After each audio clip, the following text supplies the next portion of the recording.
Wow, itong cordon na ito.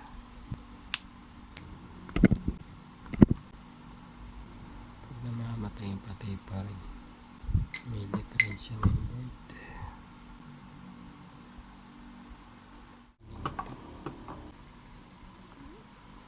Palitan ko muna ng cordon.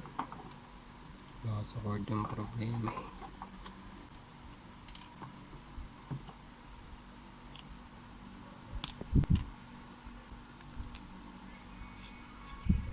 Deroscas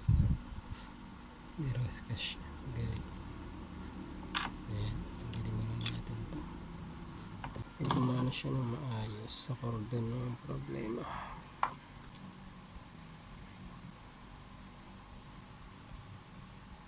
Okay, try natin. So yan, testing natin.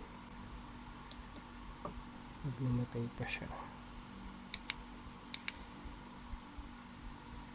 Pag namatay pa to,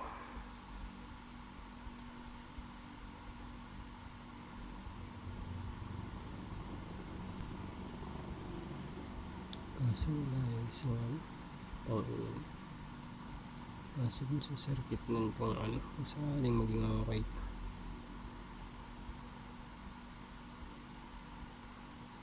Sa circuit ng isang liter.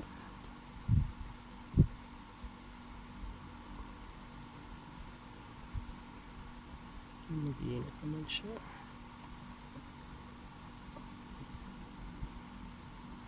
Hindi naman namamatay.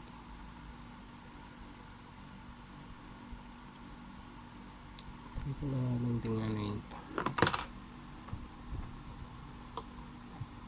Ito ko nga din ayusin yung ano nito. Merong ito mismo.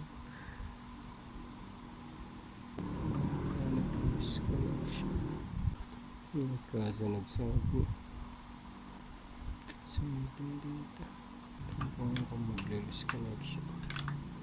Yun ang galaw ko. Hindi na siya namamatay. Hindi ko lang ito may saksak. Schedule.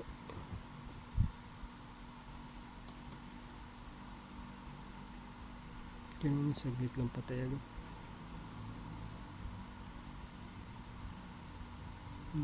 Pag namatay ito.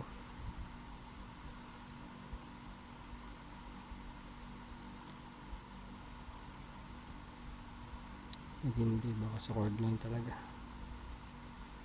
Tapos ang problema naman ito, bibili ng filament.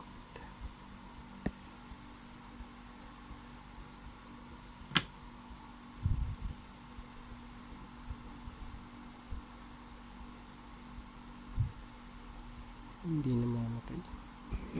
Sa cord lang. Subukan ko resistance check. Pag nag-loose. So ayan. Pag bumitaw ito, isabihin may problema dito. Ito may sunog.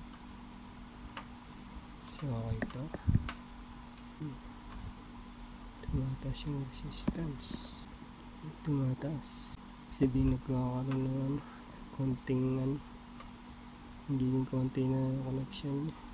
Try natin ito kabila.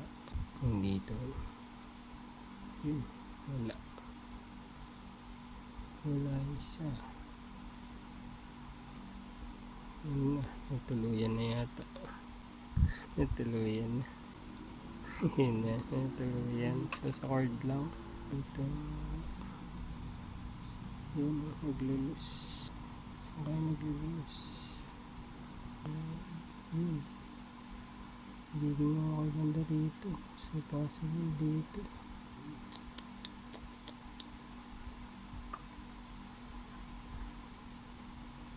Yan, wala na naman. Hindi natin yun. Baka nandito sa part na to. So mukhang tanggalin. Sinahin natin dito. Lahat. Ang dami ako nito.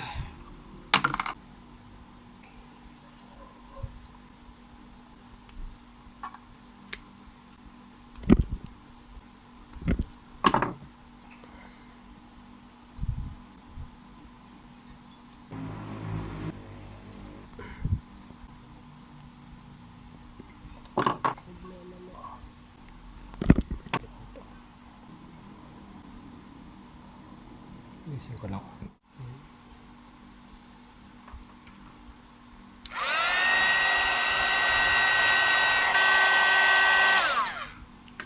Ayos. Tingnan ulit natin. Maglilus ulit siya. So yan. Ito yung naglilus. Testing ko lang. Naglilus pa din.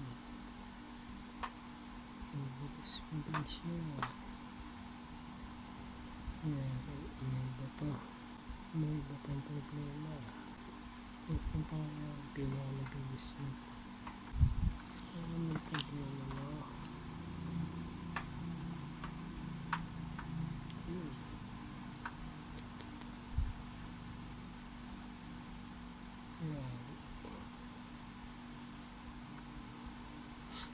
Guys ko na to.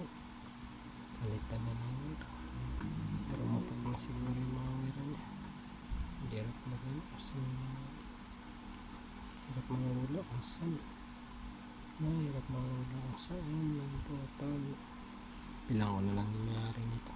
So hindi bilhin dito. Puro doon. Saka filament.